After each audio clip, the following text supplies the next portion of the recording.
अल्लाह कुछ हम भी अपना चेहरे बातिन संवार लें, कुछ हम भी अपना चेहरे बातिन संवार लें।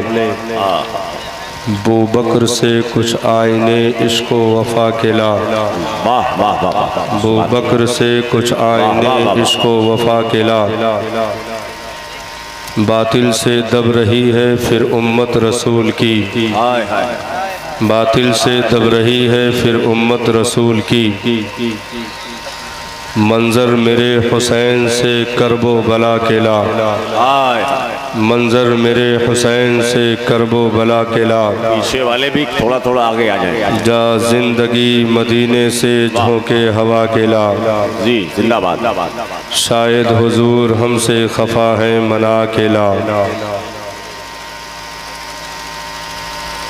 बहुत अच्छे लग रहे हैं अल्हम्दुलिल्लाह, माशाअल्लाह, बहुत खूबसूरत। अब आप लोगों से अगर पीछे वाले सबक आज की रात में हासिल कर लिए तो वो लोग भी आगे आ जाएंगे। हाँ, उम्मीद है ऐसे ही कुछ जो पीछे हैं वो लोग भी आ जाएं। रब का एहसानो करम कि उसने हमें और आपको एक चमकता दमकता दीन इस्लाम अता फरमाया। अपने प्यारे महबूब सल्लल्लाहु ताला अलैहि वसल्लम का उम्मती होना नसीब फरमाया। इस पुरफितन दौर में मज़हब पर चलना एक बहुत बड़ी कुर्बानी है, और वो दौर भी करीब से करीब तर हो रहा है कि एक मर्तबा सुबहान अल्लाह कहना भी मुट्ठी में अंगारा लेने के बराबर होगा। हालात बदल रहे हैं, लोगों के मिजाज बदल रहे हैं, और हमारी कौम की ये सुस्त रफ्तारी मज़हब की तरफ से आहिस्ता आहिस्ता घरों से ऐसी नस्लें रिलीज़ कर रही है कि जिन्हें देखने के बाद सिर्फ आधार कार्ड ही से पता लग सकता है कि ये किस कौम से है। क्या बात है, जिंदाबाद जिंदाबाद। अल्लाह ताला वक्त रहते समझने की तौफीक अता फरमाए। मदरसे का ये एक बहुत ही मियारी कॉन्फ्रेंस आज आप मुलाहजा कर रहे हैं। इलाके कुर्बो जवार से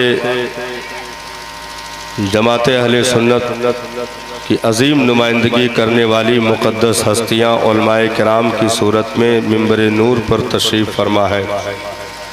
अल्लाह ताला सभी के इल्म व अमल में बरकतें अता फरमाए, और हम और आपको अपने आलिमों के कद्र की तौफीक अता फरमाए। ये ज़माने के वो चराग हैं साहब, जिनकी वजह से आज भी कुछ रोशनियाँ बाकी हैं। जिन बस्तियों में उलमा चले गए, उन बस्तियों में न चाहते हुए भी अंधेरों ने ऐसा पैर जमा लिया कि नस्लें बेराह हो गई। ये उलमाए किराम की कुर्बानियों का नतीजा है। वाह वाह वाह वाह। ये जो रोशनी देख रहे हैं, जो एक हसीन खूबसूरत इमारत और सजावट, और ये लोगों के जम्मे गफ़ीर जो देख रहे हैं, ये भी किसी आलिम की कुर्बानियों का नतीजा है। सुभान अल्लाह सुभान अल्लाह सुभान अल्लाह। इसलिए ये वो चराग है जिनकी वक्त रहते अगर कद्र कर ली जाए तो इंशाअल्लाह दुनिया में भी मुस्कुराहटें नसीब रहेंगी, कब्र में जाने के बाद कफन में भी मुस्कुराते नज़र आएंगे। जी बेशक। अल्लाह ताला इन उलमा को मौला उम्र खिजरी अता फरमाए, और जहाँ जहाँ भी खिदमत दीन अंजाम दे रहे हैं मौला उसमें साबित कदमी अता फरमाए। आमीन आमीन सुम्मा आमीन। एक उठता हुआ सवाल है जिसके जवाब पर कुछ देर गुफ्तगू की कोशिश रहेगी। वक्त हो जाएगा तो इशारा कर दीजिएगा। महदूद वक्त है, लेकिन कोशिश रहेगी कि उसी में कुछ काम की बातें हो जाएं। सवाल है, क्या मजहब के बगैर जिंदा रहा जा सकता है? क्या मजहब के बगैर तरक्की मिल सकती है? ये नारा दुनिया आज से नहीं, तकरीबन 1500 साल पूरे होने को है। दुनिया जब से नारा दे रही है कि मजहब के बगैर जिंदगी हो सकती है, मजहब के बगैर तरक्की मिल सकती है, और जब से अब तक नारे लग रहे हैं और ये नारे लगते रहेंगे। लेकिन आज तक बातिल के ग्रुप को एक चैलेंज है कि तरक्की का उन्होंने नारा दिया कि मजहब से अलग हो जाओ, तरक्की मिल जाएगी, मजहब को छोड़ दो, तुम तरक्की याफ्ता कहे जाओगे, मजहब से बेजार हो जाओ, तुम्हें दुनिया की सारी इज्जतें नसीब हो जाएंगी। लेकिन आज तक वो जलील नारे एक भी नाम अपने ग्रुप में नहीं दिखा सके जिन्होंने मजहब छोड़कर तरक्की हासिल की हो। एक भी नारा ऐसा नहीं सादिक होता दिखाई दे रहा है, या उनके ग्रुप में एक भी ऐसा नाम नहीं मिल रहा है।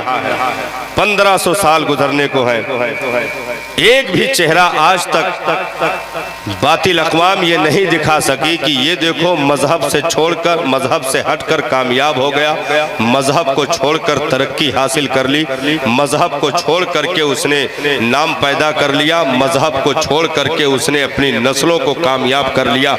ये नारा 1500 साल से लग रहा है कि मजहब से अलग हो जाओ। ये मक्का वालों से लेकर के आज तक ये चीजें चली आ रही हैं। उस दौर में भी सहाबा को मक्का वाले लालच देते थे, मजहब को छोड़कर आ जाओ, कामयाबी हम दे देंगे, मजहब को छोड़कर आ जाओ, कामरानी हम दे देंगे।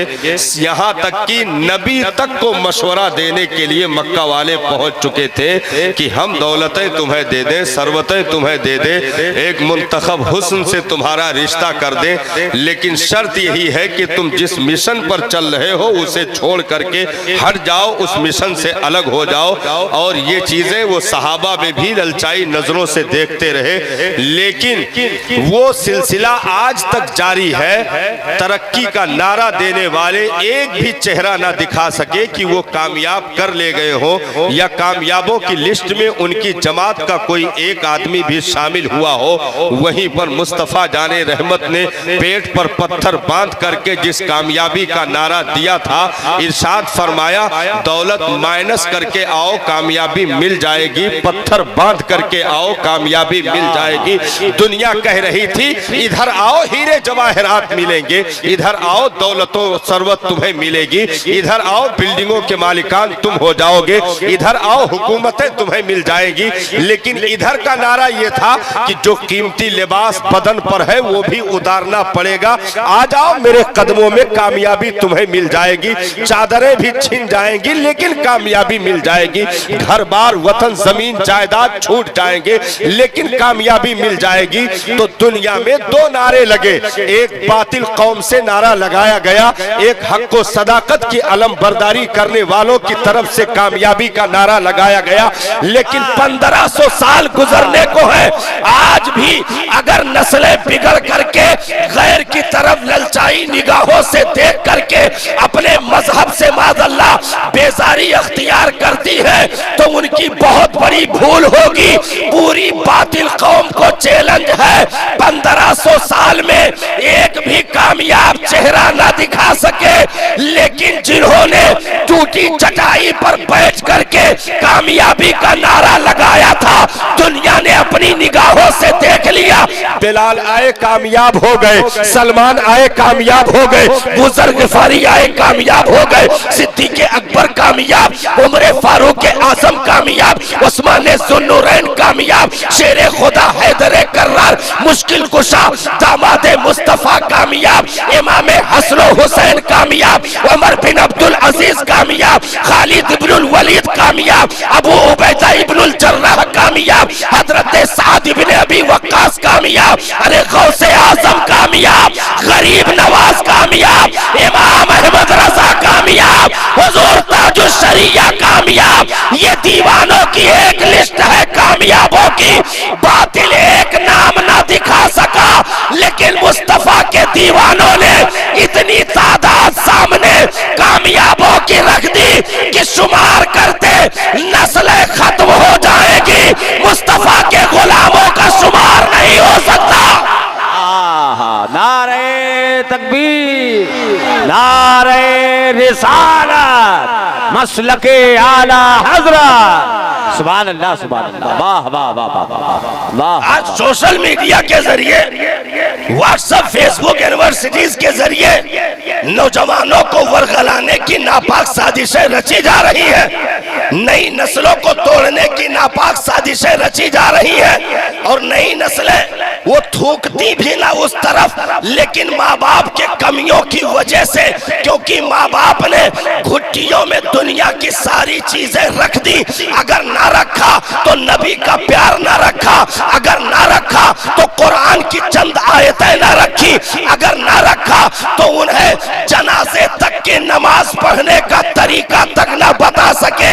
अपने गोद से रिलीज करने वाली नस्लों को यतीम करके खड़ा कर दिया, उन्हें आज जुमा तक की नमाज का सलीका मालूम न रहा, तो बातिल को मौका मिल गया तोड़ने का। इसलिए कुछ मकरूह नाम का ऐलान भी हुआ कि फला लड़की ने मजहब छोड़ दिया, फला लड़के ने मजहब छोड़ दिया। हमने कहा जिस बातिल घेरे में जाने के लिए तुम वक्ती कामयाबी पाने का नारा लगा रहे हो, उस बातिल में आज तक पेशाब कर कर भी बदन को पाक करने का तरीका न मिला। और जिस मजहब में हम दावतें दे रहे हैं, खिलाल से लेकर के कंघी करने तक, लिबास पहनने से लेकर के वजू करने तक, गुस्ल से लेकर के पेशानी झुकाने तक, मुकम्मल ऐसी कामयाबी कि दुनिया की जिंदगी ही में मुस्तफा ने जन्नती होने की बशारत दे करके इरशाद फरमा दिया। ये कामयाबी अंधेरे में नहीं है, कल भी इस्लाम का उजाला था, आज भी है, कयामत तक रहेगा। सुभान अल्लाह, सुभान अल्लाह। है नारे तकबीर, नारे रिसालत, मसलके आला हजरत, मसलके आला हजरत, पैगामे हक कॉन्फ्रेंस, अज़मते मुस्तफा अल्लामा कमालुद्दीन साहब किबला, वलमाए अहले सुन्नत, नारे तकबीर, जिंदाबाद। देखिए, इस्लाम दीन फितरत है साहब, इस्लाम दीन फितरत है। आज जो बातिल की तरफ से नारा लगाया जाता कि मादल्ला मजहब जुल्म करता है, मजहब जबर करता है, वो प्राचीन कथाओं का मामला है जब लोग चलते थे। अब नए दौर में नई नस्लें मजहब पर नहीं चल सकती हैं, वो कानून बदलना चाहिए। हमने कहा ये दीन फितरत है साहब, दीन के एतबार से लोगों को नहीं बनाया गया, बल्कि लोगों के एतबार से शरीयत के कानून को तरतीब दिया गया है। मिजाज इंसानी के मुताबिक ही कानून इस्लाम में रखे गए। ऐसा नहीं कि मजहब ने कानून का ऐलान कर दिया और लोगों को झुकने पर मजबूर कर दिया, ना, बल्कि पैदा होने के बाद से जितनी चीजें इनकी जिंदगी में राइज थीं, उनमें जो इनकी तबीयतों को फायदा दे सकती थी, इस्लाम ने सारा कानून बाकी रखा। शर्त सिर्फ ये लगा दी कि ये कानून रहेगा, लेकिन तुम तबीयत से नहीं चलोगे, मेरे हुक्म यानी शरीयत से चलोगे, तो उसी अमल पर हम नेकी तुम्हें दे देंगे, हम नेकी तुम्हें दे देंगे। भाई कौन सी चीज तब्दील की गई? दुनिया बताए ना कौन सी चीज बदली गई जो मिजाज इंसानी के खिलाफ हो? नहीं बदला गया साहब। इंसान इस्लाम से पहले खाना खाता था कि नहीं खाता था? खाता था। लिबास भी पहनता था, सोता जागता भी था, औरतों के जरिए अपनी नस्ल को भी बढ़ाता था। सारी चीजें इस्लाम से पहले थी कि नहीं थी? सारी चीजें थी। इस्लाम ने आने के बाद ये नहीं कहा कि ये सब छोड़ दो, हम नई चीज तुम्हें बता रहे हैं। कलमा पढ़ लो, जिंदगी में कभी सोना नहीं। ये फितरत के खिलाफ होता, लोग मर जाते कलमा ना पढ़ पाते। इस्लाम ने ये नहीं कहा कि कलमा पढ़ लो तुम्हें खाना नहीं खाना है। इस्लाम ने ये नहीं कहा कि तुम कलमा पढ़ लो तुम्हें लिबास नहीं पहनना है।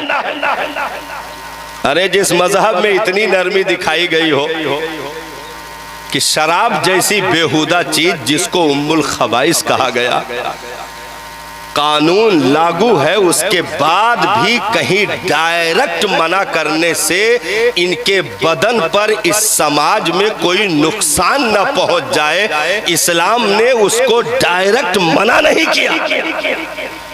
शराब जैसी उम्मुल खबाइस चीज को इस्लाम ने डायरेक्ट हराम नहीं किया।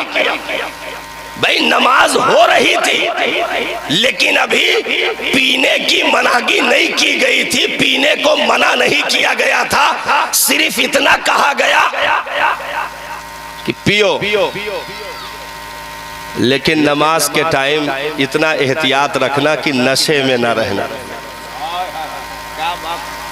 नशे में ना रहना। ला तक़रबू सलाह, तुम नमाज के करीब ना आना उस वक्त तुम सुकारा जब तुम नशे के आलम में हो ना।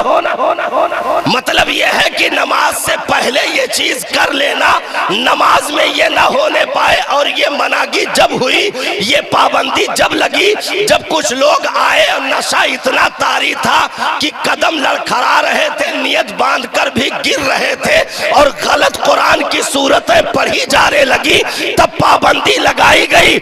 आहिस्ता आहिस्ता इस्लाम ने कानून दिया और जो जिंदगी को बर्बाद करने वाली चीज थी उसको भी डायरेक्ट इसलिए मना नहीं किया कि कहीं इनको नुकसान न पहुंच जाए। कई शिफ्ट में कुरान में आयतें उतार करके शराब को हुर्मत का, हराम का कानून दे करके ये बताया गया कि पहले कहा कम पियो, फिर कहा कि अब इस टाइम न पीना, फिर कहा कि अब इबादत में न पी कर आना, फिर कहा कि जब खाली टाइम मिले तब पी लेना, बाकी सजदों के हालत में पी करके ना आना। तो आहिस्ता आहिस्ता छोड़ाते छोड़ाते जब ये देखा कि उनका बदन इबादतों का आदी हो गया और अंदर नूर ऐसा जगमगाने लगा कि वो खुद ब खुद ऐसी बुरी चीजों से नफरत करने लगे, तब फिर हराम किया गया और फिर कारखानों को बंद किया गया, फिर घरों के शराब के बर्तनों को भी तोड़ करके बाहर फेंकने का हुक्म दिया। 40-40 रोज तक नालियों में शराब को बहने दिया और उसके बाद कहा कि अब तुम ढल चुके हो, अब नुकसान नहीं होगा। अब ये बैंड किया जाता है जो जिस दीन में ऐसी बुरी चीज को भी डायरेक्ट इसलिए बैंड न किया कि इंसानों को नुकसान न पहुंच जाए, उस दीन में इबादत कैसे नुकसान कर सकती है। ऐलान किया जा रहा है मजहब में रहोगे तो 0 पॉइंट के कहे जाओगे। बेटे की शादी में अगर नाचे नहीं तो दुनिया कहेगी जनाजा लेकर जा रहे हो। हाँ, लोग ताना देंगे। इसलिए अगर तरक्की चाहते हो तो आओ मेरे पास आओ, सारी आजादियां हमारे पास हैं। हमने कहा इस्लाम ने कुछ नहीं छीना साहब। जो लोग इस्लाम को बदनाम करते रहे, बदनाम करते करते एक दिन ऐसा आया कि खुद उन्होंने इस्लाम का कलमा पढ़ करके ऐलान कर दिया कि जिसकी कमियां तलाश करने निकला था खुद ही मैं उसका गिरविदा हो गया, मैं खुद ही उनके जुल्फों का असीर हो गया। सुंदरलाल ने बहुत पहले लिखा था अरब का चांद मुस्तफ़ा जाने रहमत की सीरत पर एक जबरदस्त किताब लिखी। आज भी वो आप गूगल पर सर्च करके देख सकते हैं, अरब का चांद सुंदरलाल का लिखा हुआ। उससे पूछा गया था कि तुमने इतनी गजब, इतनी जबरदस्त किताब लिखी सीरत पर, तुमने अपने कलमे का ऐलान क्यों नहीं किया? तो सुनो साहब, उसने जो जवाब दिया था आज भी उस पेज पर जवाब लिखा हुआ है। उसने कहा था कि जब मैं मस्जिद की तरफ से निकलता हूं तो दिल करता है कि जाकर सजदे में गिर जाऊं। जब मैं मस्जिद की तरफ से निकलता हूँ तो सजदा करते लोगों को देख करके दिल झुकता है कि जा करके मैं भी सजदे में गिर जाऊं। लेकिन जब बस्तियों में टहलते मुसलमानों को देखता हूँ तो कहता हूँ सुंदरलाल जहां है वही बेहतर है, क्योंकि इनके जिस्म मुसलमान हुए हैं, दिल अभी भी काफिर पड़ा हुआ है। इनके जिस्म मुसलमान हुए हैं, दिल अभी भी काफिर पड़ा हुआ है। सुंदरलाल तू बेहतर है कि तेरा ढांचा अगरचे काफिर है, दिल मुसलमान तो बहुत पहले हो चुका है, उनकी जुल्फों का असीर हो चुका है। इसलिए ऐसे समाज में रहने वाले लोग भी जिस नबी की तारीफ करने पर मजबूर हो, उस मजहब का नाम कोई दूसरा नहीं, इस्लाम था, है और रहेगा। आज ये तरक्की का नारा दिया जाता है और कहा जाता है कि मजहब को छोड़ दो। मैंने कहा कि मजहब किसी ने किसी पर जुल्म नहीं किया साहब, मजहब ने किसी पर अत्याचार नहीं किया। हमने मजहब को क्या दिया जो उठकर खड़े हो गए मजहब की बातें करने? क्या दिया हमने मजहब के लिए? हमने मजहब के लिए कोई कुर्बानी दी हो तो बताओ? नहीं दिया साहब। नमाज पढ़ी अपने लिए, रोजा रखा अपने लिए, हज्जो ज़कात अपने लिए, सारे अमाल अपने लिए। इस्लाम के लिए हमने क्या किया? जो उठकर खड़े हो गए होटलों पर बैठ करके माज़अल्लाह इस्लाम के खिलाफ बकवास, दीन के खिलाफ बातें, मस्जिद के इमामों की बुराइयां होटलों पर होने लगी। अगर एक इमाम ने खड़े होकर के कहा कि खबरदार ये नाचना नहीं हराम है, तो पूरे गांव ने मिलकर के इमाम का बाइकाट कर दिया। इसलिए उसका कलेजा चौड़ा रहा, क्योंकि 150 बारातियों को मजहब की नहीं मुर्गे के टांगों की फिक्र लगी रही। उनके मुंह में दही शक्कर जमे रहे। 150 लोग बारात जाने के लिए तैयार खड़े थे। एक गांव का इमाम मस्जिद के चौखट पर खड़े होकर कह रहा था कि जहन्नम में न कूदो, अभी वक्त है, लौट आओ। लेकिन उसका बाइकाट किया गया। हमने कहा उस आदमी की छाती वहीं पर झुक जाती, गर्दनें उसकी जमीन में आ जाती। अगर 150 लोग उठ करके इमाम की बोली बोलते कि तेरे बारात पर लानत हो, हम भी नहीं जाएंगे, क्योंकि जो मजहब इमाम का है वही मजहब हमारा है, जो कलमा इमाम का है वही कलमा हमारा है, जो नबी इमाम का है वही नबी हमारा है, जो खुदा इमाम का है वही खुदा हमारा है। वाह वाह। लेकिन अभी हाल ही में आपने सुना होगा गांव वालों ने मिलकर एक इमाम को जेल करवा दिया। हाँ, जेल करवा दिया। क्या किया था इमाम ने? डाका मारा था? नहीं, सिर्फ कहा था कि नाचो ना, बस। हाँ, गांव वालों ने इमाम को जेल में बंद करवा दिया। हमने कहा साहब बहुत बड़ी भूल कर रहे हो, मजहब तुम पर जुल्म करने नहीं आया, ये मजहब के नुमाइंदे तुम पर जुल्म नहीं करना चाहते हैं। तुम लाख होटलों पर बुराइयां करते हो, लेकिन जुमा के दिन मिंबर पर खड़े होकर मस्जिद में तुम्हारे जन्नत की दुआएं यही करते हैं। बुराइयां करते करते मर गए, कफन में लिपट कर इमाम के सामने आए तो वही इमाम जिसकी पूरी जिंदगी बुराइयां करता रहा, कफन ओढ़े पड़ा है। इमाम ने नियत बांध करके उसके मगफिरत की दुआ करके बता दिया, वो तेरा दस्तरखान था, ये मेरा दस्तरखान है। इमाम ज़ैनुल आबदीन की बारगाह में एक सिपाही दौड़ता हुआ आया। कहा हजरत छुपा लीजिए, सिपाही मुझे ढूंढ रहे हैं, मुझे गिरफ्तार कर लेंगे। हजरत इमाम ज़ैनुल आबदीन ने दरवाज़ा खोल दिया, कहा अंदर चल।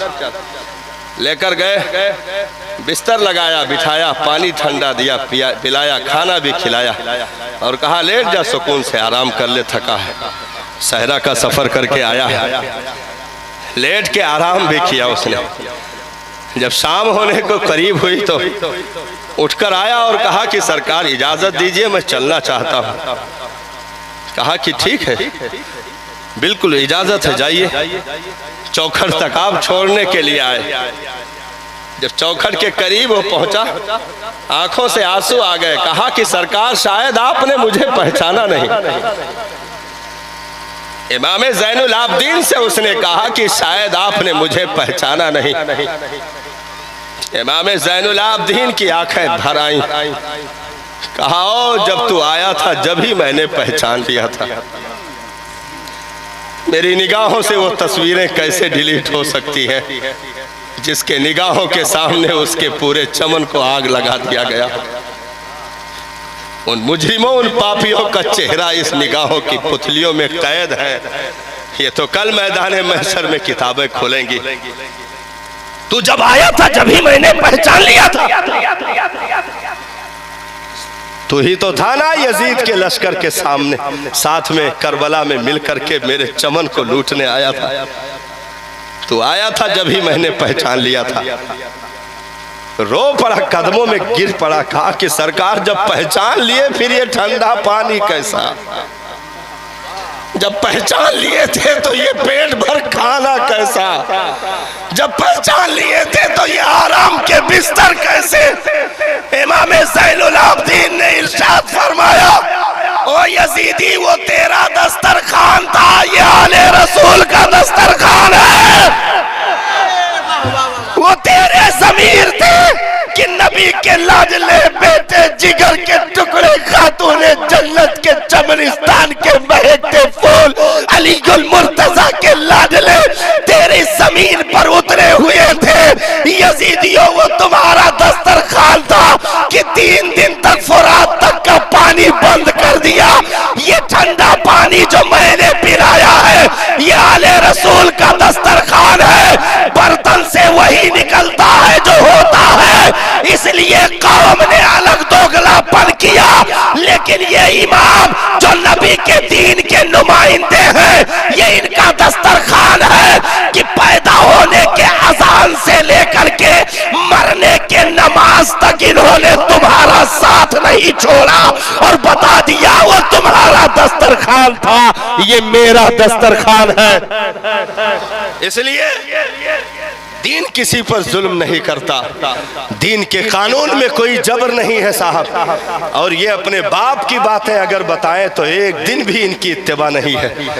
लेकिन अगर रसूल पाक की बताएं तो फिर फटा कुर्ता नहीं देखा जाएगा, जबान से निकले वाले वजनी अल्फाज देखे जाएंगे, फिर गुदड़ियां नहीं देखी जाएंगी।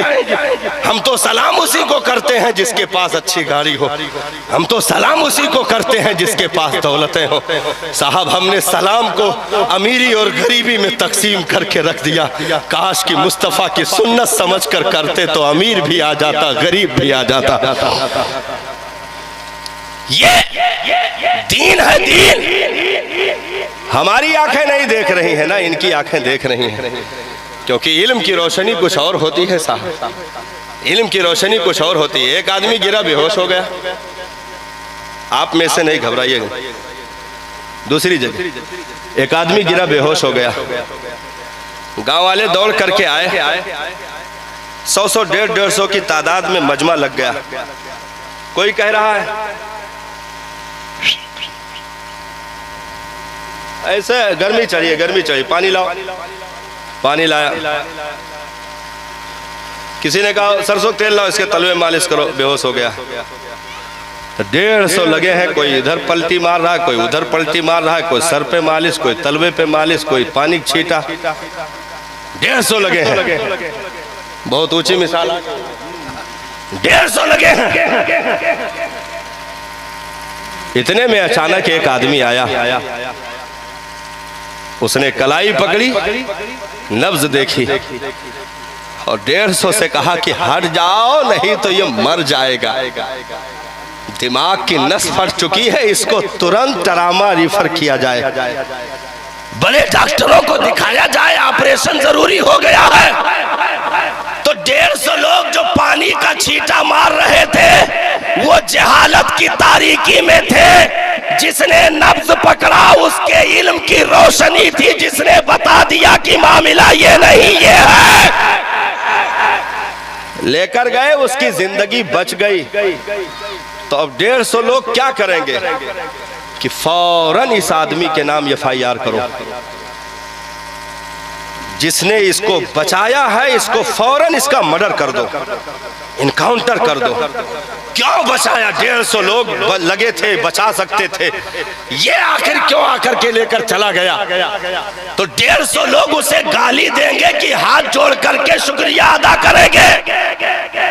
बताओ ना मेरे भाई, शुक्रिया अदा करेंगे उस डॉक्टर का कि उसे गाली दिया जाएगा? नहीं नहीं, 150 आदमी इकट्ठा हो करके एक नौजवान को दूल्हा बना करके उस निकाह की मजलिस की इज्जतों को तार तार कर रहे थे। 5 तवाइफों को नाच करवा करके, भांगड़ा बजवा करके 150 लोग मिलकर उस निकाह की मजलिस को बर्बाद करना चाह रहे थे। उसकी जिंदगी में, नस्ल में आग लगा देना चाह रहे थे, उसके नस्लों की बरकतें लूटना चाह रहे थे, निकाह के फैजान को खत्म करना चाह रहे थे, रब की आई हुई रहमतों को वापस करना चाह रहे थे। एक मस्जिद का इमाम कौम का डॉक्टर की सूरत में निकल कर आया और 150 से कहा हट जाओ, नहीं तो इसकी नस्लें बर्बाद हो जाएगी, इसे जहन्नम से बचाया जाए। उसने कमर पकड़ कर खींच लिया तो गांव वाले इमाम को निकालेंगे कि शुक्रिया अदा करेंगे। उस मसीहा का शुक्र अदा किया जाएगा कि उसे निकाला जाएगा, उसकी बगावत की जाएगी, उसे गालियां दी जाएगी माज़अल्लाह। अभी हाल ही में वाकया हुआ, रोक दिया तो उन लोगों ने कहा कि आओ रमजान में चंदा करने तो बताते हैं। हाँ, सबसे बड़ा धौंस यही है कि कुछ नहीं तो साल में एक मर्तबा रमजान में फितरा ज़कात के लिए तो मिलोगे ही। हमने कहा अब तक जितनी रसीदें तूने कटवाई उस पर भी लानतें चली गई, तो इसलिए मदरसे में चंदा देता रहा कि एक आलिम तेरी हराम कारियों पर राजी हो जाए, तो इसलिए रसीदें कटाता रहा कि एक आलिम तेरी हराम कारियों से सहमत हो जाए। मजहब किसी पर जुल्म नहीं करता साहब, मजहब अत्याचार नहीं करता है। ये मजहब फितरत के मुताबिक, इंसानी फितरत के मुताबिक ये दीन फितरत है जो हम इंसानों को रब का करम है कि उसने अता कर दिया, अपने महबूब का मुकद्दस दामन अता कर दिया। ये मुस्तफ़ा जाने रहमत की करम नवाजियाँ। इरशाद फरमाया कि मैंने तुम्हें जहन्नम के गढ़ों में गिरने से कमर से पकड़ करके घसीट कर तुम्हें बचा लिया, नहीं तो तुम जहन्नम में छलांग लगा जाते। मैंने जाहिलियत की रस्मों को अपनी जूतियों तले रौंद करके खत्म कर दिया। वो मजहब इस्लाम जिसने दफन होती बच्चियों को उठा करके वो जिंदगी अता कर दी कि एक औरत जिसके वजूद का इनकार इस दुनिया में किया गया, जिसके इंसान होने का इनकार इस दुनिया में किया गया, जिसको बाजारों में कीमतों से लेकर के सेज की जीनत बनाने तक उसकी इज्जतों का खिलवाड़ किया गया, फिर गली कूचों में भटकता हुआ छोड़कर घुट घुट कर मरने पर मजबूर कर दिया गया। वो औरत जिसको ठोकरों में जीने की आदत पड़ चुकी थी, जिसे घुट घुट कर मरने के लिए छोड़ दिया गया था। ये तो करम था मजहब का, मुस्तफा जाने रहमत का, जिन्होंने आकर के बर वक्त डूबती हुई इंसानियत को पकड़ कर किनारे लगा दिया और जब दफन होती बच्चियों को उठा करके सिर्फ जिंदगी ही नहीं दी, सिर्फ इंसान का रुतबा ही नहीं दिया, सिर्फ उन्हें सेज ही नहीं अता की, सिर्फ इज्जतो वकार के हार ही नहीं पहनाए, बल्कि उस औरत के तलवे में मुस्तफा जाने रहमत ने जन्नत को छुपा करके ऐलान कर दिया। ट्रक के पीछे बेटी पढ़ाओ बचाओ का नारा लिखना, ट्रक और डंपल के पीछे बेटी पढ़ाओ और बचाओ का नारा लिखना और है, हजरत खदीजा को निकाह में लेना और है, फातिमा जैसी बेटी को पाल कर दिखा देना और है। मजहब ही ने वो जिंदगी अता की कि आबे हयात दे दिया और उस बेवा खातून के बतन से सारी नबी की नस्लें दुनिया में वजूद में आती है। सैयदा तैयबा ताहिरा उन्हीं हजरत सैयदा खदीजतुल कुबरा उम्मुल मोमिनीन के बतन से दुनिया में आती है। नबी ने सिर्फ बेटी नहीं दिया बल्कि कायनात के औरतों की सरदार दे दिया, जन्नती औरतों की सरदार दे दिया, तो फातिमा ने सिर्फ कौम को बेटा नहीं बल्कि दीन का रखवाला हुसैन दे दिया, नबी का मस्ताना हुसैन दे दिया, मजहब का पैरोकार हुसैन दे दिया, शरीयत के पाकपन को बचाने वाला हुसैन दे दिया। तो दीन पर चलना कल भी कामयाबी थी, आज भी है और सुबह कयामत तक रहेगी।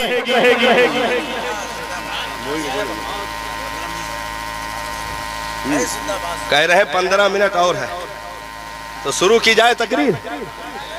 हाँ, मचल के बोल दो सुभान अल्लाह। आपके ये मुस्कुराते चेहरे हैं, आज आपके साथ कुछ गेम हुआ है। हाँ, लोग तकरीर से पहले भाग जाते थे, इसलिए मोहम्मद अली फैजी साहब को बिठा दिया गया कि तोहरन खरती आवत है, तू ही खरती भाग जाता है। तो बीच में सबका निपटाए दियो, फैजी साहब का बाद में रखो ताकि ना भागे ना बिगड़े, सलाम तक रुका रहे। हाँ, तो ये आपके साथ घाटा नहीं है बल्कि फायदा ही है, क्योंकि जहां जिक्र रसूल होता है,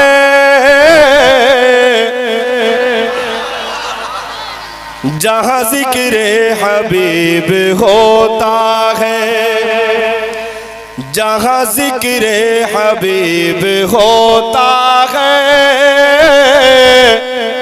खुद खुदा भी करीब होता है। उसकी महफिल में बैठने वाला, उसकी महफिल में बैठने वाला आदमी खुश नसीब होता है, आदमी खुश नसीब होता है।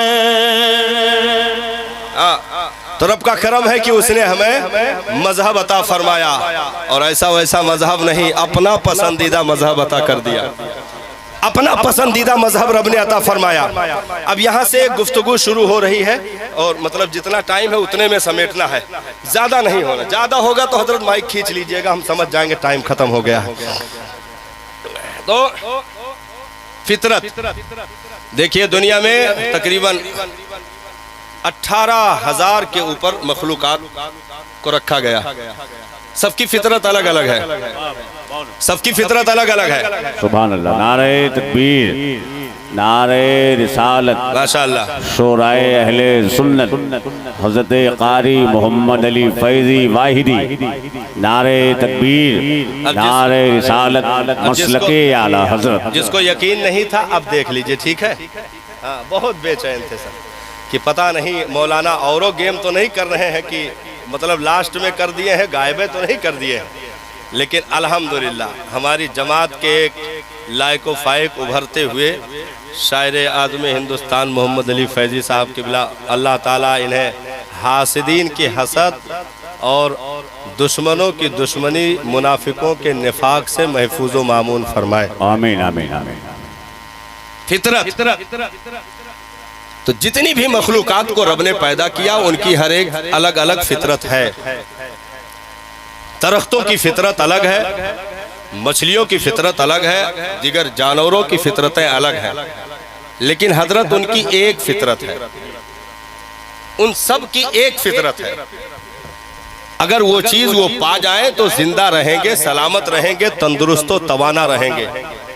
लेकिन इंसान को अल्लाह ताला ने दो फितरतों से नवाजा है, इंसान को दो फितरतों से नवाजा है। एक है जाहिरी, एक है बातनी। एक है जाहिरी, एक है बातनी, यानी एक है जिस्म, एक है रूह।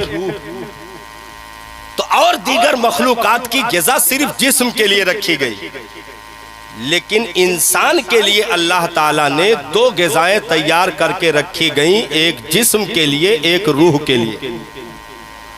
दो ग़िज़ाएं तैयार करके रखी गई। आसान होने जा रहा है, घबराइएगा नहीं। दो ग़िज़ाएं तैयार करके रखी, एक जिस्म के लिए, एक रूह के लिए। जिस्म की ग़िज़ा अलग है। अब चूंकि जिस्म को परवरदिगार आलम ने मिट्टी से पैदा फरमाया, इसलिए इसकी सारी ग़िज़ाएं मिट्टी से रखी। जिस्म को मिट्टी से पैदा फरमाया, इसलिए सारी ग़िज़ाएं मिट्टी से रखी। भाई पानी, खाना, धान, गेहूं, मकई, ज्वार, बाजरा, जितनी भी चीजें हैं सब मिट्टी से, सब मिट्टी से। जिस्म मिट्टी से, इसलिए सारी ग़िज़ाएं मिट्टी से।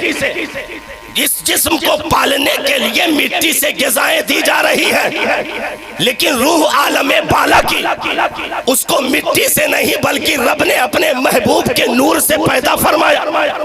रूह को अपने महबूब के नूर से पैदा फरमाया, तो रूह आलमे बाला की चीज है। जिस्म ये मिट्टी से है, तो मिट्टी की ग़िज़ा मिट्टी से, आलमे बाला की ग़िज़ा आलमे बाला से। तो धान, गेहूं, बाजरा, ये जिस्म को मोटा, ताजा, तरो ताजा करने के लिए ग़िज़ाएं दी जाती है, लेकिन कुरान की तिलावत रूह की ग़िज़ा है, तस्बीह रूह की ग़िज़ा है, सजदा रूह की ग़िज़ा है, नमाज, हज और ज़कात, रोजा ये रूह की ग़िज़ा है। तो जिस्म भी रखना जरूरी है, रूह को भी जिंदा रखना जरूरी है। अगर जिस्म पर सिर्फ तवज्जो दी गई, रूह मर गई, तो जिस्म मोटा ताजा होकर भी बेकार हो जाएगा, क्योंकि फितरत के मुताबिक ग़िज़ा नहीं दी गई। फितरत से जिसको भी हटा दिया जाए और दूसरी चीज उसे दी जाने लगे, वो सूखने लगेगी। जैसे दरख्तों में पानी के बजाय आप उससे भी ज्यादा कीमती, भाई पानी कितना कितने मिला था? 20 रुपए, वैसा है 15 के, ज्यादा लियो तो 15, अब ज्यादा लियो तो 15 रुपए, 20 रुपए, क्या बात है। लेकिन 1 लीटर पेट्रोल पुराना ना बताओ, इधर नवा राज में बताओ, 100 रुपया पेट्रोल, 100 रुपया, पानी 20 रुपया। तो आप कहो दरख्त को हम उससे ज्यादा कीमती चीज लिक्विड में देंगे ताकि साल में 4 मरतबा फल दे, तो पानी के बजाय पेट्रोल डालो, तरक्की के बजाय झुलस जाएगा, सब कुछ बर्बाद हो जाएगा। उससे ज्यादा कीमती चीज देने के बाद भी झुलस क्यों गया? क्योंकि फितरत के खिलाफ है। तो जिस्म को मुरक्कन ग़िज़ाएं देकर तरोताजा रखना और रूह को मुर्दा छोड़ देना, अगरचे जिस्म में रेशम का लिबास ही क्यों ना आ जाए, सोने चांदी के प्लेटों में खाना नसीब क्यों ना हो जाए, फिर भी कौम को मरने से कोई रोक नहीं सकता, क्योंकि फितरत की ग़िज़ा एक मिट्टी की ग़िज़ा जो जिस्म के लिए थी, रूह की ग़िज़ा जो आलमे बाला के लिए थी। तो पेट्रोल की जगह पर पानी डालोगे तो दरख्त तरक्की करेगा, रेशम की जगह पर तस्बीह के दाने दोगे तो जिस्म तरक्की करेगा। जिंदाबाद। हमने उसको महंगी चीजें देना शुरू कर दिया। भाई जितनी तादाद आज हमारी है सहाबा की कभी नहीं थी, जितने मालदार आज हम लोग हैं सहाबा कभी नहीं थे, जितनी जमीनें हमारे पास आज मौजूद हैं सहाबा के पास कभी नहीं थी, है कि नहीं? ये जितनी फर्राटे की गाड़ियां हमारे पास है सहाबा के दौर में थी क्या, और रिलीजें नहीं थी?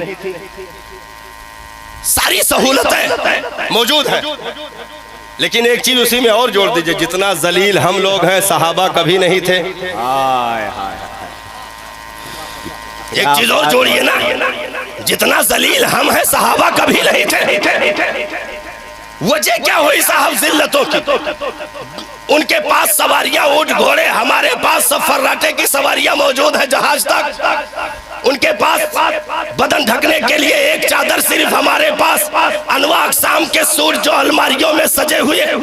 उनके पास रहने के लिए छप्पर भी बराबर मैसर नहीं, हमारी हवेलियां तैयार। उनके पास चंद खजूरों की गुठलियों पर गुजारा, हमारे पास 75 किस्म के जो है दस्तरखान पर सजे हुए अनवा अक़साम की चीजें। तो सब कुछ हमने तरक्की कर ली, फिर भी जिल्लत से क्यों नहीं बचे? क्योंकि सहाबा ने जिसे माइनस किया था उसे तरक्की नहीं देनी थी, जिसे तरक्की दिया था उसे माइनस नहीं करना था। हमने उल्टा कर दिया, रूह को माइनस किया, जिस्म को तरक्की दे दी, जलील हो गए।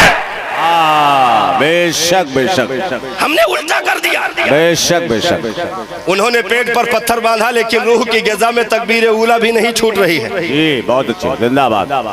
वाह वाह। पेट पर पत्थर दो दो तीन तीन मुस्तफ़ा जाने रहमत ने बांधा, लेकिन सबकी तारीकियों में ऐसा कयाम की हत्ता तवर रमत कदमा हो साका, यहाँ तक कि पाए मुबारक में वरम तक आ जाते। कयाम इतना लंबा, ग़िज़ा मानना 0 पॉइंट, ग़िज़ा 0 पॉइंट, लेकिन रूह की ग़िज़ा 110%, जिस्म की ग़िज़ा 0 पॉइंट, रूह की ग़िज़ा 110%। गली के एक कोने से नबी का गुजर हुआ, रोकाना आ गया। सरकार ने देखा तो कह दिया कि रोकाना कलमा पढ़ लो। हंसा, जोर से हंसा, मजाक समझा और कहा काहे ऐसी मजाक कर रहे हैं हमसे। तो उसने भी एक मजाक किया, तो कहा अगर कुश्ती में यहाँ हमें हराए दियो तो कलमा पढ़ ली। हाय हाय। वो समझा अभी ये तुरंत हाथ जोड़ेंगे और कहेंगे रोकाना ये मेरा मैदान नहीं भाई, हम नबी हैं, तबलीग करने के लिए आए हैं, दंगल लड़ने के लिए थोड़ा आए हैं भाई। हम नबी हैं, हमसे कुरान सुन लो, हमसे शरीयत की बातें सुन लो, दीन की बातें सुन लो। ये भैया ये कुश्ती पटका पटकी लठमार बमगोला बारूद हमरे बस की बात नहीं है। तो रोकाना ने मजाक किया, कहा अगर कुश्ती में पछाड़ लो तो कलमा पढ़ लो। वो समझा था अभी हाथ जोड़ेंगे। नबी मुस्कुराए, इरशाद फरमाया रोकाना अपनी बात से पलटेगा तो नहीं। वाह वाह वाह वाह वाह। आप एक सट्टी पट्टी गुम कि दादा ये तो सीरियसली ले ली। नबी ने कहा रोकाना अपनी बात से पलटेगा तो नहीं। अब भाई बदने मुबारक इस हयात पर रब ने रखा था जहां से हुस्न दुनिया के हुस्न की इंतहा होती है, वहां से बदने मुस्तफा के हुस्न की इब्तिदा। न बहुत ज्यादा मोटा ताजा, न बहुत ज्यादा दुबला पतला, लेकिन रोकाना के मुकाबले में बज़ाहिर नबी का बदन तो कमजोर दिख रहा था। रोकाना ऐसा आदमी जो तकरीबन 500 आदमियों को तन्हा पछाड़ने की ताकत रखता था, जिस्म को महंगी ग़िज़ाओं से मोटा ताजा करके रखा था, और उसने न जाने कितनी ग़िज़ाएं अपनी जिंदगी में खाई थी जो सहाबा ने कभी देखा भी ना हो। ऐसी ग़िज़ाएं उसके दस्तरखान पर लगी होती थी। नबी ने कहा रोकाना अपनी बात से पलटेगा तो नहीं। अब मरता ना तो क्या करता। अब अगर ये माफी मांगे तो बेइज्जती, कई लोग खड़े रहे। तब कहा था कि आए जाओ, फिर नबी ने उठा के पटक दिया। हाय हाय हाय, क्या कहने, जिंदाबाद जिंदाबाद। गिरा मुंह भर धूल चाट ली और उठा झाड़ा तो थोड़ा संभर देता तो मतलब पहला मतलब हुआ। तो सरकार ने इरशाद फरमाया ठीक है संभर जाओ, जब कहा वो तब पटक दिया। हाय हाय हाय, जिंदाबाद जिंदाबाद। तो संभरा, लंगोट अंगोट कसा, मछली वछली थोड़ा और ज्यादा फुलाया, और ये सब टक टक टक टक टिक टिक आओ। बस नबी ने उठा फिर पटक दिया। अब भाग चिल्लाते कहा माज़अल्लाह ये तो जादूगर है। नबी ने कहा रोकाना बात से पलटना नहीं, ना भागना। वो भागा। नबी ने एक हाथ से जमीन पर धूल चटा करके कयामत तक आने वाली अपनी उम्मत को जवाब दे दिया, इस बदन पे ज्यादा ध्यान ना देना, रूह की ताकत को बेदार रखना। कोई भी माई का लाल तुम्हारी जूतियां भी छू नहीं सकता। नारे तकबीर, नारे रिसालत, सुभान अल्लाह, वाह वाह वाह वाह वाह। तो हमने रूह को मुर्दा छोड़ दिया भाई। सजदे की ग़िज़ा नहीं दी, नमाज की ग़िज़ा नहीं दी, रोजे की ग़िज़ा नहीं दी। रमजान आया तो मेडिकल से 10 रुपया के 3 टिकिया लेके जेब में धरे घूमत है। क्यों अचानक पूछ लिया काहो रोजाना आए हो?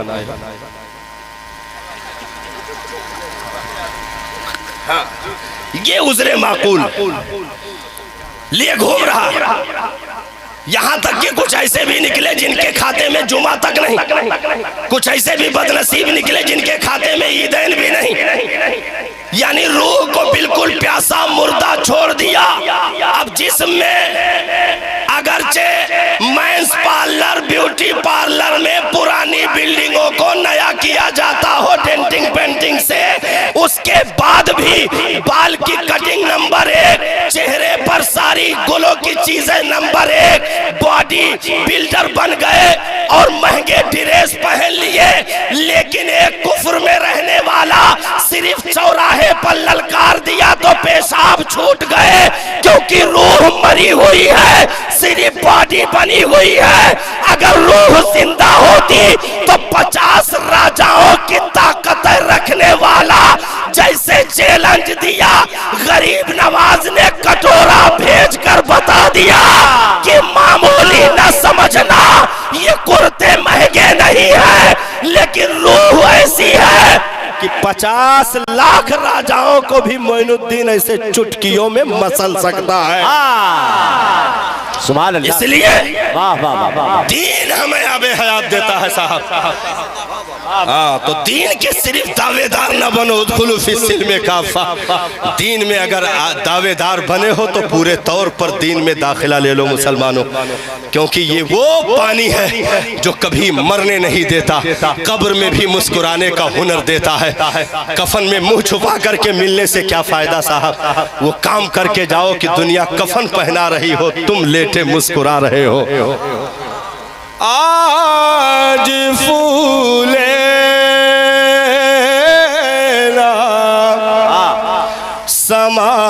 समाएंगे कफन में आसी,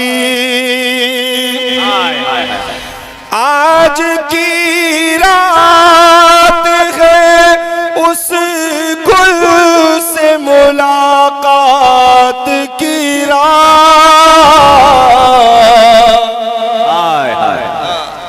तो ये ना हो कि दुनिया खींच रही हो, तुम चीख रहे हो हाय मेरी बिल्डिंग, हाय मेरी औलाद, हाय मेरे जनरेटर, हाय मेरा सिलेंडर, हाय मेरे स्टू, हाय मेरी पतीली। ये ना चिल्लाओ, बल्कि लोगों से ये कहो यारा जल्दी करो, वो कब्र में आने वाले हैं, जल्दी करो, दीदार नसीब होने वाला है। आला हजरत सरकार ने तर्जमानी की, नकीरें करते हैं ताज़ीम मेरी, फिदा हो के तुझी पे ये इज्जत मिली है, फिदा हो के तुझी पे ये इज्जत मिली है। नबी सरवरे हर रसूलो वली है, नबी राज़दार मअल्ला गली है। इसलिए अल्लाह तबारक व तआला हम तमामी का आज उठना बैठना सुनना सब कुछ कबूल फरमाए। प्यारे अपने घर में दीनी माहौल पैदा करो, अपनी नस्लों को दीन का सिपाही बनाओ। याद रखो दुनिया के लाख चक्कर लगाओगे, आकर तुम्हें एक ही मरकज पर एक दिन ऐलान करना पड़ेगा, मैं मुजरिम हूँ आका मुझे साथ ले लो, कि रस्ते में है चा बजा थाने वाले। व मा अलैना इल्लल बलागुल मुबीन। अस्सलाम।